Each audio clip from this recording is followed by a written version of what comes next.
ఈ రోజు కడప గడ్డపై జరుగుతున్న ఈ మహానాడు చూస్తే ఎన్నికలై ఏడాది జరుగుతున్నా మీలో ఆ కసి, ఉత్సాహం, ఉద్వేగం ఏమాత్రం తగ్గలేదు. నేను చాలా మహానాడు చూశాను.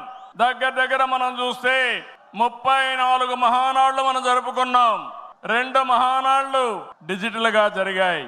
అయితే ఈసారి కడపలో, దేవుని గడపలో జరిగే మహానాడు ఒక చరిత్ర సృష్టించబోతుంది. సువర్ణాక్షరాలతో ఆంధ్రదేశ రాష్ట్ర ఆర్థిక పరిస్థితి ఒక దశ దిశ నిర్దేశిస్తుందని చెప్పి తెలియజేసుకున్నా. ఈరోజు చల్లని వాతావరణం. అన్ని మహానాడులంటే చాలా వేడివేడిగా ఉండేది, ఎండలు ఎక్కువ ఉండేటివి. ఒక ప్రశాంతమైన వాతావరణంలో, ఆహ్లాదకరమైన వాతావరణంలో ఈరోజు కడపలో మహానాడు జరుగుతా ఉంది.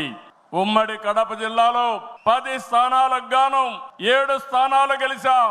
మన సత్తా చాటాం. ఈసారి ఇంకొంచెం కష్టపడితే 10కి 10 మనమే స్వీప్ చేస్తాం.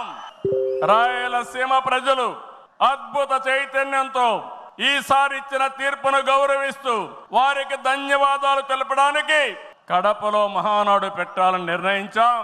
ఈ మహానాడును మీరు చూస్తే బ్రహ్మాండంగా చేసిన నాయకులకు, కార్యకర్తలకు మనస్ఫూర్తిగా అభినందనలు, కృతజ్ఞతలు.